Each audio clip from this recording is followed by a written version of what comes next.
ఈ సిరీస్ కేవలం serial killer గురించి కాదు, ఇద్దరు తెలివైన పోలీస్ ఆఫీసర్ల మధ్య జరిగే భయంకరమైన మైండ్ గేమ్. ఒకరు నిజాన్ని దాచాలని చూస్తుంటే మరొకరు దాన్ని ఎలాగైనా బయట పెట్టాలని చెప్పేసి ప్రయత్నిస్తున్నారు. ఊహించిన ట్విస్టులతో ఊపిరి బిగబట్టి చూసేలా చేసే ఈ సిరీస్ పేరేంటంటే బియాండ్ ఈవిల్. అందులోనూ ఈ సిరీస్ లోని 5వ ఎపిసోడ్ ని ఎక్స్ప్లెయిన్ చేయబోతున్నాను. ఇంకా డైరెక్ట్ గా కథలోకి వెళ్లే ముందు మీరు గనక మన ఛానల్ కి ఫస్ట్ టైం వస్తే సబ్స్క్రైబ్ చేసి బెల్ ఐకాన్ ప్రెస్ చేయండి. ఇంకా డైరెక్ట్ గా కథలోకి వెళ్తే ఈ స్టోరీ స్టార్టింగ్ లోనే సెకండ్ హీరో ఫస్ట్ హీరో వాళ్ళ ఇంట్లో కూర్చోబెట్టి, అందులోనూ తన ఇంటి బేస్మెంట్ లో కూర్చోబెట్టి ఇప్పటి వరకు ఆ సీరియల్ కిల్లర్ గాడి వల్ల ఎవరెవరు చనిపోయారో మొత్తం లిస్ట్ చెప్పి, మరీ ముఖ్యంగా రీసెంట్ గా చనిపోయిన గ్రోసరీ స్టోర్ ఓనర్ కూతురు పేరు కూడా చెప్పి, అందులోనూ అసలు చనిపోయిందో లేదో తెలియని రెస్టారెంట్ ఓనర్ అమ్మాయి ఉంది కదా, ఆ అమ్మాయి వాళ్ళ అమ్మ పేరు కూడా చెప్పి సెకండ్ హీరో ఏమంటాడంటే, ఇంతకు ముందు మీరు ఏమన్నారు, రికార్డ్స్ రూమ్ లో ఈ కేసు ఫైల్స్ ఎవరు పెట్టారు, ఎందుకు వచ్చినాయని చెప్పి అడిగితే, ఎవరు పెడితే నీకేంటి, ఫైల్స్ ఉన్నాయి కదా చూసుకో అని చెప్పి అన్నావు కదా, నాకెందుకు నీ మీద డౌట్ గా ఉంది, అందులో నువ్వే కిల్లర్ అని కాదు, నాకు ఈ కేసు ఇన్వెస్టిగేట్ చేస్తున్న క్రమంలో అర్థమైన విషయం ఏంటంటే కిల్లర్ గాడు వేరే వాడు ఉన్నాడు, వాణ్ణి నువ్వు కాపాడుతున్నావు, ఆ విషయం నాకు అర్థమైంది, ఆ కిల్లర్ గాడు ఎవడు అని చెప్పేసి అంటంతో ఫస్ట్ హీరో ఏమంటాడంటే, చూడు 6వ అమ్మాయి చనిపోయింది, ఆ అమ్మాయిని పంపించింది నువ్వే, అందులోని కిల్లర్ గాడు ఆ అమ్మాయిని చంపేశాడు, ఆ అమ్మాయి గురించి ఎంక్వైరీ చేస్తే ఈ ఎంక్వైరీ చేసే ప్రాసెస్ లో ఆ అమ్మాయి పేరు తీసినప్పుడు ఆటోమేటిక్ గా ఆ అమ్మాయిని పంపించిన నీ పేరు కూడా బయటకు వస్తుంది కదా, అందుకని భయపడి ఇప్పుడు హడావుడిగా కిల్లర్ గాని పట్టుకుందాం అని చెప్పి ఇక్కడికి వచ్చావు, సరే వస్తే వచ్చావు, దానికి నన్ను ఎందుకు బాధ్యుని చేస్తావు అని చెప్పేసి అంటంతో సెకండ్ హీరోకి మైండ్ బ్లాక్ అయిపోతుంది అనమాట. కానీ సెకండ్ హీరో ఏమంటాడంటే, అవును పంపించింది నేనే, ఆ కిల్లర్ గాని పట్టుకోవాలి, అది సెకండ్ విషయం, కానీ ఆ కిల్లర్ గాడికి సపోర్ట్ ఇస్తుంది నువ్వే కదా, నువ్వే ఆ కిల్లర్ గాని వెనకొసుకొస్తున్నావేమో, నువ్వే ఆ కిల్లర్ గాడికి సపోర్ట్ చేస్తున్నావేమో అని చెప్పేసి అంటంతో ఫస్ట్ హీరో కూడా సైలెంట్ గా ఉంటాడు. మరీ ముఖ్యంగా సెకండ్ హీరో ఏమంటాడంటే, ఆ కిల్లర్ గాడు ఎవడో నీకు బాగా తెలుసు కాబట్టి వాడెవడో చెప్పు అని చెప్పేసి అంటంతో ఫస్ట్ హీరో ఏం చేస్తాడంటే ఇన్స్పెక్టర్ పేరు చెప్తాడు. అది విన్న తర్వాత సెకండ్ హీరోకి మైండ్ బ్లాక్ అయిపోతుంది అనమాట. ఆ తర్వాత కానిస్టేబుల్ అంటాడు, ఆ తర్వాత పై అధికారి అంటాడు, ఇలా పోలీస్ స్టేషన్ లో ఉన్న ప్రతి ఒక్కరి పేరు చెప్తూనే ఉంటాడు. దాంతో సెకండ్ హీరో కోపం వచ్చేస్తుంది, ఏం మాట్లాడుతున్నావు నువ్వు, నీకేమైనా పిచ్చి పెట్టిందా అని చెప్పేసి అంటాడు. కరెక్ట్ గా అదే సమయంలో హీరో నవ్వుతూ ఉంటాడు అనమాట.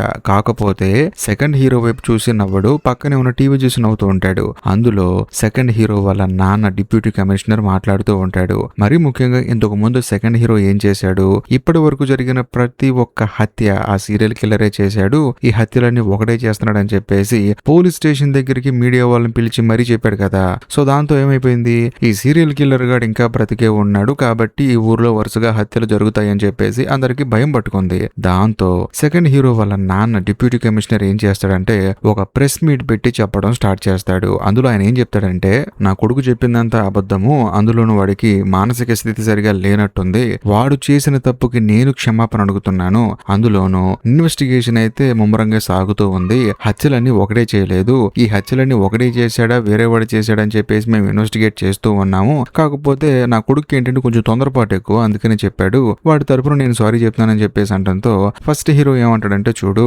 నువ్వేమో కిల్లర్ నేనే అంటావు, అందులోనూ హత్యలని చేసింది నేనే అని చెప్పేసి అంటున్నావు, కాకపోతే మీ నాన్న మాత్రం ప్రెస్ మీట్ పెట్టి నీకు అసలు మైండే పని చేయట్లేదు, అందులోనూ నువ్వు తెలిసి తెలియక ఇన్వెస్టిగేట్ చేస్తున్నావు అని చెప్పేసి అంటూ ఉన్నాడు, నిన్ను చూసినా మీ నాన్న చూసినా నాకు నవ్వు వస్తుందని చెప్పేసి అంటూ ఉంటాడు. కట్ చేస్తే ఆ రోజు సాయంత్రం డిప్యూటీ కమిషనర్, ఆ తర్వాత ఇన్స్పెక్టర్ వాళ్ళమ్మ, మరి ముఖ్యంగా కన్స్ట్రక్షన్ కంపెనీ CEO వీళ్ళు ముగ్గురు కలిసి కూర్చొని మాట్లాడుకుంటూ ఉంటారు. అందులోనూ డిప్యూటీ కమిషనర్ ఏమంటాడంటే, ఏది ఏమైనా సరే నా కొడుకు చేసిన తప్పని నేను సరిచేశాను, ఈ ఊర్లో జరుగుతున్న హత్యలు యాక్సిడెంటల్ గా జరుగుతున్నవే తప్ప ఆ సీరియల్ కిల్లర్ గాడు చేయట్లేదని చెప్పేసి చెప్పాను, కాబట్టి నా పని అయిపోయింది, ఇక నేను వెళ్ళిపోతాను అని చెప్పేసి అంటంతో కన్స్ట్రక్షన్ కంపెనీ ఓనర్ ఏమంటాడంటే, ఏంటండి ఏం మాట్లాడుతున్నారు మీరు, ఈ ఊర్లో నేను చేయాల్సిన రీడెవలప్మెంట్ పనులు ఇంకా అయిపోలేదు కదా, మీతో ఇంకా చాలా పని ఉందని చెప్పేసి అంటంతో డిప్యూటీ కమిషనర్ మాత్రం అదేం పట్టించుకోకుండా, సార్ నా పని అయితే అయిపోయింది నేను వెళ్ళిపోతున్నానని చెప్పేసి అక్కడ నుంచి వెళ్ళిపోతూ ఉంటాడు. కాకపోతే కన్స్ట్రక్షన్ కంపెనీ CEO మాత్రం, సరే సరే వెళ్ళండి, ఏదో ఒక రోజు ఖచ్చితంగా మీరు దొరుకుతారు, మీ సంగతి నేను చూస్తానని చెప్పేసి అంటూ ఉంటాడు. ఆ తర్వాత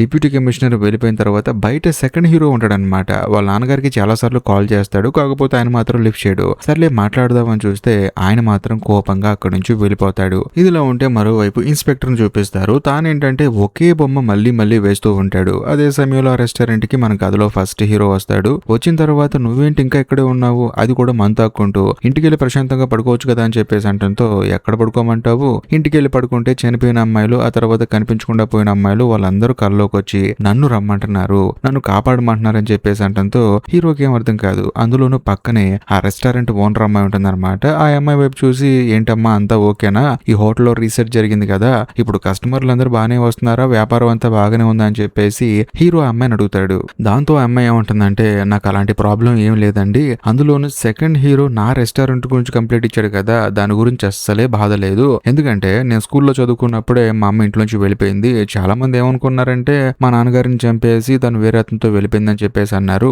అయినా సరే అప్పటి నుంచి ఇప్పటి వరకు నేను మా అమ్మ కోసం వెతుకుతూ ఉన్నాను. మా అమ్మ అంటే ఏంటో నాకు బాగా తెలుసు. మరీ ముఖ్యంగా మా అమ్మ ఖచ్చితంగా రెస్టారెంట్ కి వస్తుంది. వచ్చిన తర్వాత ఈ రెస్టారెంట్ తను నాకు ఎలాగైతే ఇచ్చేసి వెళ్ళిపోయిందో అలాగే నేను తనకు అప్పచెప్తాను, ఆ నమ్మకం నాకుంది. ఈ ఊరి జనాలు వాళ్ళ ఊహలు వాళ్ళ మాటలు నన్ను ఏమీ చేయలేవని చెప్పేసి అంటంతో హీరో కూడా ఏంటంటే అలా వింటూ ఉంటాడనమాట, స్టన్ అయిపోయి. ఇదిలా ఉంటే మరోవైపు ఇన్స్పెక్టర్ ఏమంటాడంటే నువ్వు నిజంగానే గ్రాసరీ స్టోర్ ఓనర్ కూతురు ఏం చేయలేదు కదా అని చెప్పేసి అంటంతో ఫస్ట్ హీరో ఏంటంటే ఇన్స్పెక్టర్ వైపు అలా చూస్తూ ఉంటాడు. ఇదిలా ఉంటే మరోవైపు గ్రాసరీ స్టోర్ ఓనర్ ను చూపిస్తారు. తానేంటంటే టీవీలో న్యూస్ చూస్తూ ఉంటాడు. అంతేకాకుండా తన కూతురు ఎక్కడికి వెళ్ళిపోయింది, తన కూతురు ఎప్పుడు వస్తుందని చెప్పేసి ఆలోచిస్తూ ఉంటాడు. ఆ తర్వాత ప్రశాంతంగా పడుకుంటాడు. కాకపోతే సడన్ గా గ్రాసరీ స్టోర్ ఓనర్ కి ఏంటంటే ఇన్స్పెక్టర్ వాళ్ళ అమ్మ పొలిటీషియన్ లేడీ ఉంది కదా, ఆవిడ కాల్ చేస్తుంది అనమాట. కాకపోతే ఈయనేమో చూసుకోడు, అలాగే పడుకొని ఉంటాడు. కట్ చేస్తే మరుసటి రోజు సెకండ్ హీరో ఏంటంటే వాళ్ళ నాన్నగారితో మాట్లాడటానికి ట్రై చేస్తూ ఉంటాడు. కాకపోతే ఆయన మాత్రం అస్సలు మాట్లాడు. ఆ తర్వాత సెకండ్ హీరో ఏం చేస్తాడంటే పోలీస్ స్టేషన్ కి వస్తాడు. పోలీస్ స్టేషన్ కి వచ్చి చూస్తే న్యూస్ రిపోర్టర్ అక్కడ ఉంటాడు అనమాట.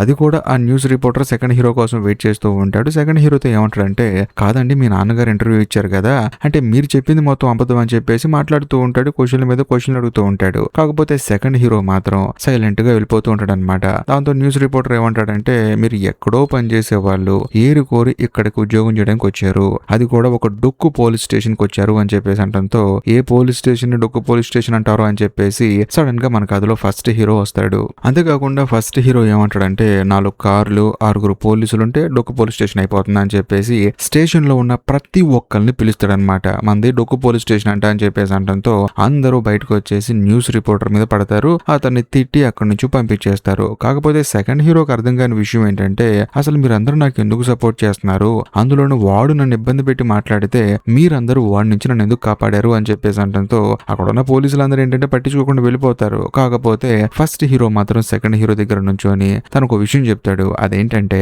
ఈ స్టోరీ స్టార్టింగ్ లోనే హీరో ఏంటంటే సెకండ్ హీరోకి చెప్తాడనమాట, ఈ గ్రామంలో ఎవరు ఏం చేసినా సరే దాన్ని వేరొకళ్ళు చూస్తూ ఉంటారు. అందులోనూ డిపార్ట్మెంట్ లో పోలీసులు ఎన్ని తిట్టుకున్నా సరే సడన్ గా బయట నుంచి ఒకటి వచ్చేసి డిపార్ట్మెంట్ లో ఉన్న పోలీసుని తిడితే మాత్రం మేము ఒప్పుకోము, మనకి 100 ఉంటాయి అలా అని చెప్పేసి బయటోడు వచ్చి డిపార్ట్మెంట్ ని తక్కువ చేసి మాట్లాడితే ఊరుకోమని చెప్పేసి అంటాడు. ఆ తర్వాత ఫస్ట్ హీరో అక్కడి నుంచి వెళ్ళిపోతాడు. ఆ మాట విన్న తర్వాత సెకండ్ హీరోకి మాత్రం ఒక విషయం బాగా స్ట్రైక్ అవుతుంది. అదేంటంటే మాకు ఎన్ని గొడవలు ఉన్నా సరే మమ్మల్ని మేము కాపాడుకోవటంలో, అంటే డిపార్ట్మెంట్ లో ఉన్న వాళ్ళని కాపాడుకోవటంలో మేము ఎంత దూరమైన వెళ్తామని చెప్పేసి అన్నాడు కదా. దాంతో ఇంతకు ముందు సెకండ్ హీరో అడిగాడు కదా ఫస్ట్ హీరోని కిల్లర్ ఎవరో చెప్పు అని చెప్పేసి. దాంతో హీరో ఏం చేశాడు, డిపార్ట్మెంట్ లో ఉన్న ప్రతి ఒక్కళ్ళ పేరు చెప్పాడు కదా. ఆ మాటలన్నీ సెకండ్ హీరోకి గుర్తొస్తూ ఉంటాయి. అందులోనే సెకండ్ హీరోకి వచ్చే ఆలోచన ఏంటంటే ఈ పోలీస్ స్టేషన్ లో ఉన్న పోలీసుల్లోనే ఎవరో ఒకరు కిల్లర్ అయి ఉంటారని చెప్పేసి అందరి గురించి ఆలోచిస్తూ ఉంటాడు. సడన్ గా లోపలికి వెళ్ళిన ఫస్ట్ హీరో ఏంటంటే హడావుడిగా వచ్చి కారు ఎక్కుతాడు. అంతేకాకుండా సెకండ్ హీరోని కూడా కారు ఎక్కమంటాడు. వెంటనే ఫస్ట్ హీరో కారుని చాలా వేగంగా డ్రైవ్ చేసుకుంటూ ఒక ప్లేస్ కి తీసుకెళ్తాడు. అదేదో కాదు, కన్స్ట్రక్షన్ కంపెనీ సీఈఓ ఏంటి ఈ ఊర్లో ఎలాగైనా సరే రీడెవలప్మెంట్ పనులు జరగాలని చెప్పేసి తను పంతం బట్టి కూర్చున్నాడు కదా. అందులోనూ ఇన్స్పెక్టర్ వాళ్ళ అమ్మ కూడా తనకి సపోర్ట్ ఇస్తూ ఉంటుంది కదా.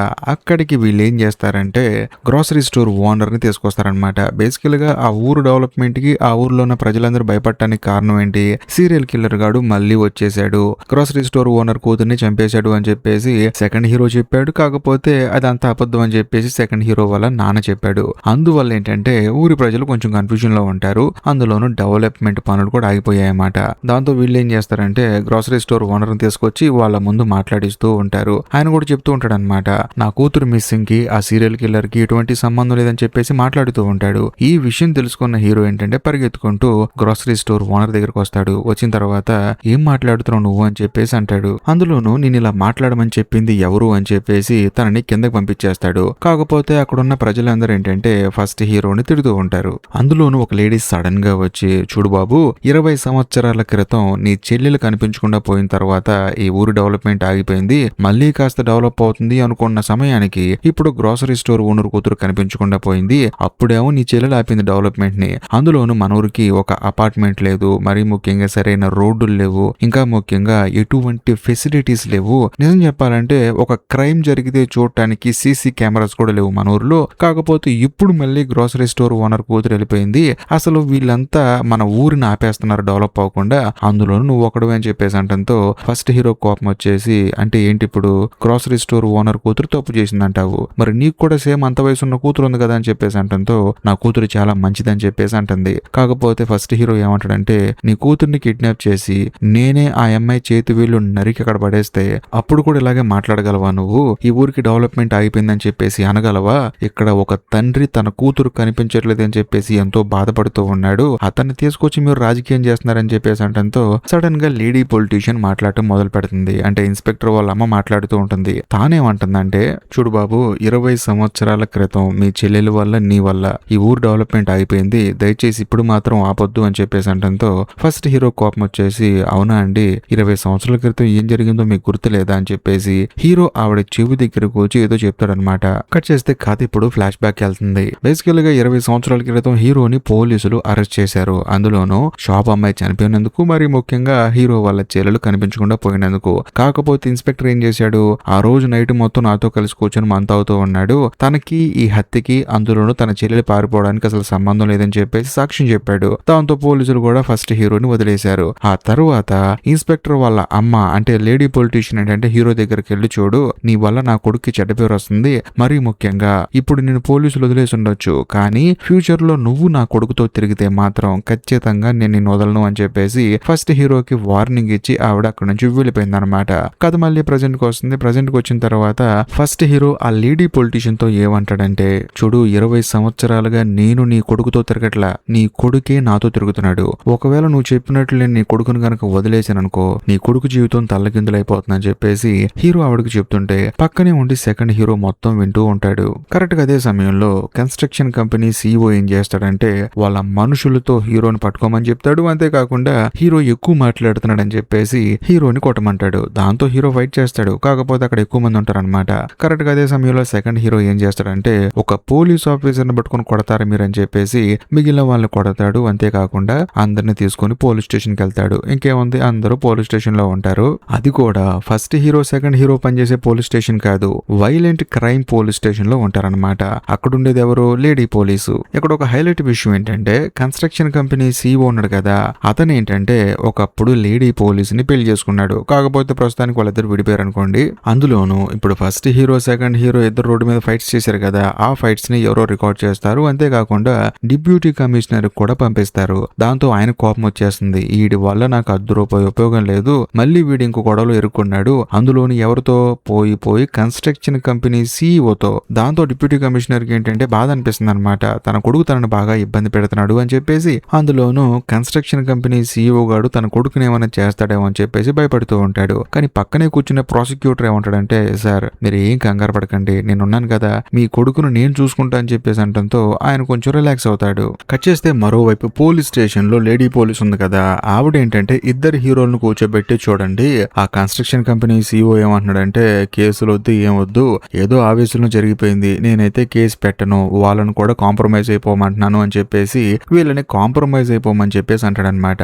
ఈ మాట విన్న వెంటనే ఫస్ట్ హీరో ఏమంటాడంటే కాంప్రమైజ్ అయిపోతాము, తప్పు వాళ్ళది ఎంత ఉందో మాది కూడా అంతే ఉందని చెప్పేసి అంటంతో సెకండ్ హీరో కోపం వచ్చేస్తుంది. అదేంటి, వాళ్ళు పోలీసుల మీద చేయి వేస్తే కాంప్రమైజ్ అంటాడు ఏంటి అని చెప్పేసి సెకండ్ హీరోకి ఏంటంటే చిరాకు వచ్చేస్తుంది అనమాట. ఆ తర్వాత ఫస్ట్ హీరో లేచి అక్కడ నుంచి వెళ్ళిపోతాడు. అంతేకాకుండా లేడీ పోలీస్ వెళ్ళిపోతున్నప్పుడు లేడీ పోలీస్ దగ్గరికి హీరో వెళ్ళి ఏమంటాడంటే, ఏంటమ్మా మీ తమ్ముడు కొంచెం డిఫరెంట్ గా ఉన్నాడు, అందులోనూ ఈ లేడీ పోలీస్ తమ్ముడు ఎవరో కాదు, కానిస్టేబుల్ అనమాట, వాడేంటి 10 మందిలో ఉన్నప్పుడు ఒక రకంగా చూస్తూ ఉంటాడు, నన్ను ఒంటరిగా ఉన్నప్పుడే నాతో మాట్లాడు, ఏమైందో వాడి సంగతి కొంచెం చూడమ్మా అని చెప్పేసి అంటాడు. ఆ తర్వాత కొంచెం పక్కకు వచ్చిన తర్వాత సడన్ గా సెకండ్ హీరో ఫస్ట్ హీరో దగ్గరకు వస్తాడు. వచ్చిన తర్వాత సెకండ్ హీరో ఫస్ట్ హీరోతో ఏమంటాడంటే, నాకు ఇదంతా చూస్తుంటే మీ మీద డౌట్ గా ఉంది, ఎందుకంటే మీరే ఆవేశంగా అక్కడికి వెళ్ళారు, మీరే గ్రోసరీ స్టోర్ ఓనర్ ని పక్కకు నెట్టేశారు, అందులో అక్కడున్న వాళ్ళతో గొడవ పడ్డారు, మరీ ముఖ్యంగా అక్కడికి వచ్చిన లేడీ పొలిటీషియన్ కి చెవులో ఒక విషయం చెప్పారు. అదేంటంటే, నేను నీ కొడుకుతో తిరగట్లేదు, నీ కొడుకే నాతో తిరుగుతున్నాడు, వన్స్ నేను గనక నీ కొడుకును వదిలేస్తే నీ కొడుకు జీవితం తలకిందులైపోతుందని చెప్పేసి అన్నావు. నాకు ఇదంతా చూసిన తర్వాత నాకు అర్థమైంది ఏంటంటే ఇదంతా నువ్వే కావాలని చేశావు. ఆవిడకి వార్నింగ్ ఇచ్చావు. అందులోనూ ఇన్స్పెక్టర్ గురించి మొత్తం నీకు తెలుసు. వాళ్ళ అమ్మకు కూడా వార్నింగ్ ఇచ్చావు.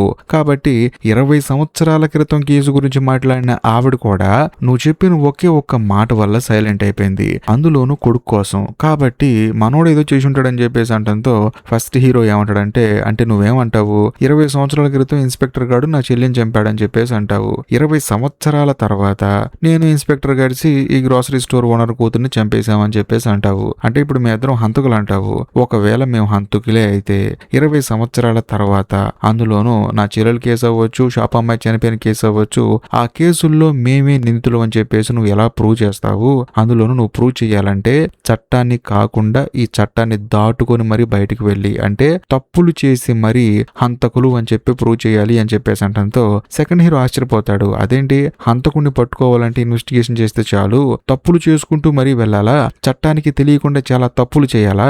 అదెలా పాసిబుల్ అవుతుంది? నేను డిపార్ట్మెంట్ లో పోలీస్ ఆఫీసర్ని, నా కంఠంలో ప్రాణం ఉన్నంత వరకు నేను తప్పులు చేయను అని చెప్పేసి అంటాడు. దాంతో హీరోకి మెంట్లకిపోతుంది అనమాట. ఒరే బాబు, నీ గురించి తెలియనుడికి చెప్పి కథలన్నీ నువ్వు పోలీస్ ఆఫీసర్వా? అందులోని నీ స్వార్థం కోసం కిల్లర్ గాని పట్టుకోవడానికి ఒక అమ్మాయిని చంపేశావు నువ్వు. ఈ విషయం ఎవరికి తెలియదు అనుకో, మాకు నాకు తెలుసు. కాబట్టి నా ముందు బిల్డప్ లీక్ అని చెప్పేసి అంటంతో సెకండ్ హీరోకి మైండ్ బ్లాక్ అయిపోతుంది అనమాట. ఎందుకంటే ఆ అమ్మాయి చావుకి సెకండ్ హీరోనే కారణం కదా. ఆ తర్వాత హీరో ఏం చేస్తాడంటే టాక్సీ ఎక్కి అక్కడ నుంచి వెళ్ళిపోతూ ఉంటాడు. కట్ చేస్తే ఆ రోజు సాయంత్రం సెకండ్ హీరో ఏం చేస్తాడంటే ప్రాసిక్యూటర్ ని మీట్ అవుతాడు. అందులోనూ మీట్ అవడానికి కారణం ఏంటంటే కోర్టులో కేసు హియరింగ్ వచ్చిందనమాట. అందులోనూ 6వ అమ్మాయి చనిపోయింది కదా. ఆ అమ్మాయి చనిపోయే ముందు ఎవరికి మెసేజ్ చేసింది? సెకండ్ హీరోకి. దాంతో కోర్టులో కేసు హియరింగ్ వస్తుంది. అంతేకాకుండా ప్రాసిక్యూటర్ ఏమంటాడంటే చూడండి, కోర్టులో మీరు ఏం చెప్తారంటే ఆ అమ్మాయి నేను పోలీసుగా పనిచేసేటప్పుడు నన్ను కలిసింది, అంతేకాకుండా నా విజిటింగ్ కార్డు తీసుకుంది, నాకు ఏదైనా సమస్య ఉంటే కాల్ చేస్తానని చెప్పింది, ఆ తర్వాత వెళ్ళిపోయింది. అలా చాలా మంది విజిటింగ్ కార్డులు తీసుకుంటారు. బట్ ఆ అమ్మాయి చనిపోయిన తర్వాత నాకే ఎందుకు మెసేజ్ చేసిందో నాకు తెలియదు అని చెప్పేసి చెప్పు, ఎటువంటి ఇబ్బంది లేకుండా బయటకు వచ్చేయచ్చు అని చెప్పేసి అంటంతో సెకండ్ హీరోకి ఫస్ట్ హీరో చెప్పిన మాట గుర్తొస్తుంది. నువ్వు ఈ చట్టాలన్నింటినీ దాటుకుని ఖచ్చితంగా వెళ్తేనే కిల్లర్ ని పట్టుకోగలవు అని చెప్పేసి అంటారు కదా. ఆ విషయం గుర్తొస్తుంది అనమాట. ఎందుకంటే తను ఇప్పుడు తప్పు చేస్తున్నాడు కదా, ఖచ్చితంగా కోర్టులో అబద్ధం చెప్తాడు. దాంతో సెకండ్ హీరో బాధపడుతూ ఉంటాడు. అందులోని సెకండ్ హీరో ఏంటంటే ప్రాసిక్యూటర్ కి ఒక పని చెప్తాడు అనమాట. చూడు, ఇన్స్పెక్టర్ అని చెప్పేసి హీరో పక్కన ఎప్పుడు ఒకడు ఉంటాడు కదా, వాడి గురించి ఫుల్ డీటెయిల్స్ నాకు కావాలి అని చెప్పేసి అంటాడు. కాకపోతే ప్రాసిక్యూటర్ ఏంటంటే అతని డీటెయిల్స్ నీకెందుకు అని చెప్పేసి అంటూ ఉంటాడు. కానీ సెకండ్ హీరో మాత్రం నా కోసం ఒక్క పని చేసి పెట్టవా ప్లీజ్ అని చెప్పేసి అంటంతో ప్రాసిక్యూటర్ ఆశ్చర్యపోతాడు అనమాట. ఎందుకంటే సెకండ్ హీరో ఎప్పుడు ఎవరిని బతిమలాడాడు, అలాంటిది తనని బతిమలాడాడని చెప్పేసి సరే నువ్వు బతిమలాడుతున్నావు కాబట్టి మొత్తం డీటెయిల్స్ ఎంక్వైరీ చేసి పెడతా అని చెప్పేసి అంటాడు. అందులోనూ తను ఈ డిపార్ట్మెంట్ లోకి రాక ముందు నుంచి ఇప్పటి వరకు ప్రతిదీ క్షుణ్ణంగా నాకు డీటెయిల్ గా కావాలని చెప్పేసి అంటంతో సరే సరే తీసుకొస్తాను, నువ్వేం కంగారు పడకని చెప్పేసి అంటాడు. ఇదిలో ఉంటే మరోవైపు ఎర్లీ మార్నింగ్ మన కథలో హీరో బయటకు వస్తాడు అనమాట. అంటే ఫస్ట్ హీరో బయటకు వస్తాడు. కరెక్ట్ గా అదే సమయంలో అక్కడికి న్యూస్ రిపోర్టర్ వస్తాడు. వచ్చిన తర్వాత కాదండి, గ్రోసరీ స్టోర్ ఓనర్ కూతురు కేసులో పోలీసులు మిమ్మల్ని అరెస్ట్ చేశారు కదా, అందులోనూ ఆ రోజు నేను కూడా చూశాను మిమ్మల్ని అక్కడ, కాబట్టి మిమ్మల్ని నేను ఇంటర్వ్యూ చేయాలనుకుంటున్నాను అని చెప్పేసి అంటాడు. దాంతో ఫస్ట్ హీరోకి ఒక విషయం స్ట్రైక్ అవుతుంది అనమాట. అదేంటంటే తనని పోలీసులు అరెస్ట్ చేసి పోలీస్ స్టేషన్ తీసుకొచ్చే గ్యాప్ లో అక్కడికి చాలా మంది మీడియా వాళ్ళు వచ్చారు. కొంతమంది ఏంటంటే నన్ను చూశారు, చూడలేదు. కానీ మీడియా వాళ్ళందరికీ ఈ విషయం ఎలా తెలిసింది, ఎవడు ఇన్ఫర్మేషన్ ఇచ్చాడు, నీకు కూడా ఎవడో ఇన్ఫర్మేషన్ ఇస్తేనే కదా నువ్వు అక్కడికి వచ్చింది, ఎవరిచ్చారో చెప్పు అని చెప్పేసి అంటంతో న్యూస్ రిపోర్టర్ సైలెంట్ గా ఉంటాడు. దాంతో ఫస్ట్ హీరో ఏమంటాడంటే చూడు, నన్ను అందరూ కిల్లర్ కిల్లర్ అని చెప్పేసి అంటూ ఉన్నారు కదా, దయచేసి నన్ను నిజమైన కిల్లర్ మాత్రం చేయొద్దు అని చెప్పేసి అంటంతో న్యూస్ రిపోర్టర్ కి భయం వేసి ఇన్ఫర్మేషన్ ఎవరు ఇచ్చారో చెప్తాడు. అందులోనూ ఇన్ఫర్మేషన్ ఇచ్చింది ఎవరో కాదు, కానిస్టేబుల్ అనమాట. కట్ చేస్తే మరోవైపు సెకండ్ హీరోని చూపిస్తారు. సెకండ్ హీరో ఏంటి, ప్రాసిక్యూటర్ చెప్పాడు కదా ఇన్స్పెక్టర్ సంబంధించిన ప్రతి ఒక్క డీటెయిల్ నాకు కావాలి అని చెప్పేసి, తను ఎక్కడ చదువుకున్నాడు, ఎక్కడ ఉద్యోగం సంపాదించుకున్నాడు, ఎక్కడెక్కడికి ట్రాన్స్ఫర్ అయ్యాడు, చివరికి ఇక్కడ ఎలా ఉన్నాడు, అందులోని ఇక్కడ ఉన్నప్పుడు తను ఏం చేశాడని చెప్పేసి ప్రతి ఒక్క డీటెయిల్ అందులో ఉంటుంది. ఆ డీటెయిల్ తీసుకొచ్చి ప్రాసిక్యూటర్ సెకండ్ హీరోకి ఇస్తాడు. దాంతో సెకండ్ హీరో కూడా చదువుతూ ఉంటాడు. ఇదిలా ఉంటే మరోవైపు ఫస్ట్ హీరో ఏం చేస్తాడంటే కానిస్టేబుల్ ని తన ఇంటికి రమ్మంటాడు. దాంతో కానిస్టేబుల్ కూడా సరే అని చెప్పేసి ఫస్ట్ హీరో వాళ్ళ ఇంటికి వస్తాడు. అందులోనూ హీరో రమ్మన్నాడు కదా అందుకని వస్తాడు. వచ్చిన తర్వాత హీరోకి ఎదురుగా కూర్చుంటాడు. కాకపోతే హీరో ఏమంటాడంటే కాదురా, నువ్వెందుకు నేను పోలీస్ స్టేషన్ లో ఉన్నానని, పోలీసులు నన్ను అరెస్ట్ చేశారని చెప్పేసి మీడియా వాళ్ళందరికీ ఎందుకు ఇన్ఫర్మేషన్ ఇచ్చావు అని చెప్పేసి అంటంతో సార్ మీరు తప్పు చేయలేదండి అందుకనే ఇచ్చాను, ఆ విషయం ప్రజలందరికీ తెలియాలి కదా అని చెప్పేసి అంటంతో ఫస్ట్ హీరో ఏమంటాడంటే నేను తప్పు చేయలేదని నీకెలా తెలుసు అని చెప్పేసి అంటాడు. దాంతో కానిస్టేబుల్ ఏంటంటే మెంటల్ ఎక్కించే ట్విస్ట్ ఒకటి రివీల్ చేస్తాడు. అదేంటంటే బేసికల్ గా గ్రోసరీ స్టోర్ ఓనర్ కూతురేంటి ఫోన్ మాట్లాడుకుంటూ రోడ్డు మీద నడుచుకుంటూ వస్తూ ఉంటుంది. కాకపోతే సడన్ గా తనకు ఆపోజిట్ లో ఎవరో కనిపిస్తారు. వాళ్ళని చూసి ఈ అమ్మాయి నవ్వింది. అంతవరకే మనకు చూపించారు కదా. కాకపోతే ఆ అమ్మాయికి కనిపించింది ఎవరో కాదు, ఇన్స్పెక్టర్ అన్నమాట. అందులోను వీళ్ళిద్దరు ఇలా ఎదురెదురుగా అంటే కొంచెం దూరంలో ఎదురెదురుగా ఉంటాన్ని కానిస్టేబుల్ ఏంటంటే దూరం నుంచి చూస్తూ ఉంటాడు అనమాట. మనోడు ఏంటంటే ఏదో పని మీద వెళ్తూ ఉంటాడు. కాకపోతే వీళ్ళిద్దరూ కొంచెం డిస్టెన్స్ లో నుంచొని ఒకరినొకరు చూసుకొని నవ్వుకుంటూ ఉంటారు. అంతేకాకుండా ఇద్దరు కలిసి మాట్లాడుకుంటూ అలా సరదాగా వెళ్తూ ఉన్నారు. నేను కూడా చూశాను. కాకపోతే ఇన్స్పెక్టర్ హంతకుడు అంటే నేను నమ్మనండి. ఎందుకంటే ఆ అమ్మాయి ఇంటికి వెళ్తుందా లేదా అని చెప్పేసి వెనకాలే ఫాలో చేసుకుంటూ వెళ్ళాను. ఇన్స్పెక్టర్ కూడా లేడు అక్కడ. అందులోనూ నేనేంటంటే ఈ విషయాన్ని అందరికీ చెప్దాం అనుకున్నా కూడా ఇన్స్పెక్టర్ మీద డౌట్ వచ్చేస్తుంది. అలా అని చెప్పేసి మీరు కూడా అక్కడ లేరు కదా. సో ఆ అమ్మాయి అక్కడి నుంచి కనిపించకుండా పోవడానికి కారణం ఏంటంటే మీరు కాదు, అలా అని చెప్పేసి ఇన్స్పెక్టర్ కాదు, అందుకనే ఇన్ఫర్మేషన్ ఇచ్చాను మిమ్మల్ని కాపాడాలని అని చెప్పేసి అంటంతో హీరో కూడా అవునా అని చెప్పేసి అంటాడు. అందులోనూ ఆ అమ్మాయితో చివరిగా మాట్లాడింది ఇన్స్పెక్టర్ అన్న విషయం మాత్రం ఎవరికి చెప్పొద్దని చెప్పేసి కానిస్టేబుల్ ని అక్కడి నుంచి వెళ్ళిపోమంటాడు. అలా కానిస్టేబుల్ వెళ్ళిపోయిన తర్వాత వెంటనే లోపలికి సెకండ్ హీరో వస్తాడనమాట. హీరో షాక్ అవుతాడు. నువ్వేంటయ్యా బాబు, ఎందుకు వచ్చావు చెప్పు అని చెప్పేసి అంటంతో సెకండ్ హీరో ఏమంటాడంటే ఏమి లేదండి, ఎప్పుడైతే 20 సంవత్సరాల క్రితం షాప్ అమ్మాయి చనిపోయిందో, అందులోనూ మీ చెల్లెలు కూడా కనిపించకుండా పోయిందో, ఆ తర్వాత ఇన్స్పెక్టర్ ఎక్కడికి వెళ్ళాడు అని చెప్పేసి అంటంతో ఫస్ట్ హీరో ఏమంటాడంటే చదువుకోవడానికి ఫారెన్ వెళ్ళాడు అని చెప్పేసి అంటాడు. కాకపోతే సెకండ్ హీరో మాత్రం ఇన్స్పెక్టర్ గురించి మొత్తం ఎంక్వైరీ చేశాడు కదా, మీరేమో ఫారెన్ వెళ్ళాడు అని చెప్పేసి అంటున్నారు, కానీ ఇన్స్పెక్టర్ ఎక్కడికి వెళ్ళాడు తెలుసా అని చెప్పేసి ఒక మెంటల్ ఎక్కించే ట్విస్ట్ రివీల్ చేస్తాడు. అదేంటంటే ఇన్స్పెక్టర్ 4 సంవత్సరాలు మెంటల్ హాస్పిటల్లో ఉన్నాడు. అందులోనూ అక్కడ ఉన్న డాక్టర్లతో ఇన్స్పెక్టర్ ఏం చెప్పేవాడంటే నేను ఒక జంతువుని చంపాను అని చెప్పేసి చెప్తూ ఉంటాడు. కాకపోతే సెకండ్ హీరో ఏమంటాడంటే మనిషిలాగా ఉన్న జంతువుని వాడు చంపాడు, అంతేకాకుండా వాడు చేసిన హత్యని మీరు కవర్ చేస్తున్నారు, వాడు ఒక హంతకుడు అని చెప్పేసి అంటూ ఉంటాడు. ఫస్ట్ హీరో కోపం వచ్చేసి ఏం మాట్లాడుతున్నావు నువ్వు, ఊర్లో ఉన్న వాళ్ళందరం ఫారెన్ లో చదువుకున్నాడు అని చెప్పేసి అనుకున్నాము, కాకపోతే మెంటల్ హాస్పిటల్లో ఉన్నాడు, ఉంటే ఏమైంది, ఇప్పుడంతా బానే ఉన్నాడు కదా అని చెప్పేసి మళ్ళీ హీరో ఏంటంటే సెకండ్ హీరోని బ్లేమ్ చేస్తూ మాట్లాడుతూ ఉంటాడు అనమాట. నువ్వేదో గొప్ప విషయాన్ని కనిపెట్టావని చెప్పేసి నేను అనుకున్నాను, తీసుకొచ్చి ఇలాంటి చిన్న చిన్న విషయాలు చెప్తావేంటి అని చెప్పేసి అంటూ ఉంటాడు. ఆ తర్వాత సెకండ్ హీరో ఏమంటాడంటే కానిస్టేబుల్ నీతో మాట్లాడిన ప్రతి ఒక్క మాట నేను విన్నాను, నిజం చెప్పు, నువ్వు కిల్లర్ గాని దాస్తున్నావు, ఒకవేళ నువ్వే హత్యలు చేస్తున్నావా, అసలు ఏం జరుగుతుందో చెప్పు అని చెప్పేసి అంటంతో ఫస్ట్ హీరో కోపం వచ్చేసి అసలు కిల్లర్ నువ్వేరా, ఎందుకంటే నీ వల్ల ఒక అమ్మాయి చనిపోయింది, అంటే నువ్వే చంపావని కాదు గానీ కిల్లర్ గాని పట్టుకుందామని చెప్పేసి ఆ అమ్మాయిని వాడుకున్నావు, ఆ అమ్మాయి చనిపోయింది, ఇప్పుడు ఆ అమ్మాయిని ఎవరు చంపారో తెలుసుకుందామని చెప్పేసి నువ్వు నా చుట్టూ తిరుగుతున్నావు, ఇన్నిసార్లు చెప్పాలరా బాబు నీకని చెప్పేసి అంటంతో సెకండ్ హీరో ఏమంటాడంటే అనుకోకుండా అమ్మాయి చనిపోయింది, నేను కావాలని చంపలేదు, నిజం చెప్పు ఎవడు కిల్లర్ అని చెప్పేసి second hero first hero shirt పట్టుకుంటాడు. దాంతో ఫస్ట్ హీరో మాత్రం సైలెంట్ గా ఉండి ఒక మెంటల్ ఎక్కించే ట్విస్ట్ రివీల్ చేస్తాడు. అదేంటంటే ఇంతకు ముందు గ్రోసరీ స్టోర్ ఓనర్ కూతురు ఏంటంటే మిస్ అయిపోవడానికి ముందు ఇన్స్పెక్టర్ తో నవ్వుతూ మాట్లాడుకుంటూ వెళ్ళింది కదా, అందులోనూ వీళ్ళిద్దరు మాట్లాడుకుంటూ వెళ్ళటాన్ని కానిస్టేబుల్ చూశాడు. ఇంతవరకే మనకు తెలుసు.